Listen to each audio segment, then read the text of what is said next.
ফিলিস্তিনে বর্বর ইসরায়েলি হামলার বিচার ও ইসরায়েলি পণ্য বয়কটের দাবিতে বিক্ষোভ মিছিল করেছে ইসলামী যুব আন্দোলনের বাংলাদেশ।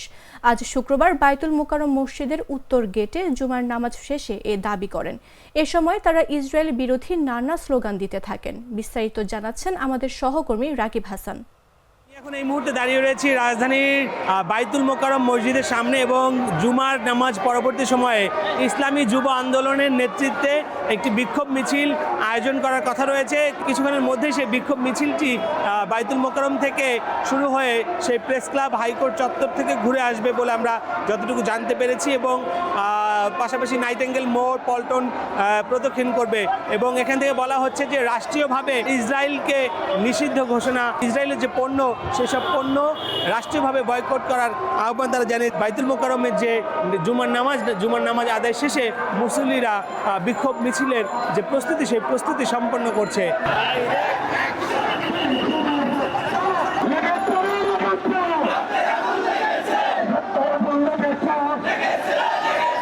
আমরা মুসলিম উম্মাহ এগুলো কখনো সহ্য করার মতো না, কারণ পুরো পৃথিবী মুসলমান, এক দেহ এক আত্মা।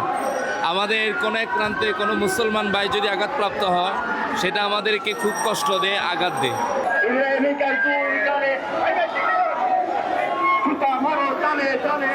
এরা পুরো বিশ্ব একসাথে জেগে উঠতে দেবো এবং ইসরায়েলের বিপক্ষে আমাদের সবাই একত্রিত হয়ে দেব।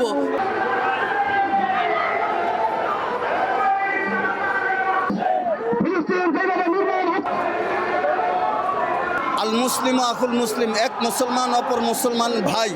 আল্লাহর হাবিব বলছেন, এক মুসলমানের শরীরে যদি আঘাত হয় যেন পুরা শরীরে আঘাত পায়, এমনিভাবে একজন মানুষ যদি এরকমভাবে শরীরের অঙ্গ প্রত্যঙ্গের মধ্যে কোনো আঘাত পায় যেন গোটা মুসলিম বিশ্ব তাদের শরীরে আক্রমণ করা হয়।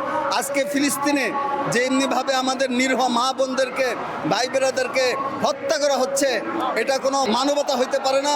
বিশ্বের যে সমস্ত মানবতা ব্যক্তিরা আছে যারা সবসময় মানবতার কথা বলে, কিন্তু আজকে যেভাবে নিরীহ শিশু কিছু বাচ্চাদেরকে হত্যা করতেছে, তাদের মানবতা কোথায়? সেই তার প্রতিবাদ জানাইতে আমরা এখানে আসছি। একনল হ্যান্ড ওয়াশ 100% প্যারাবেন ফ্রি, তাই নিরাপদ হাতের জন্য আস্থা রাখুন একনলে।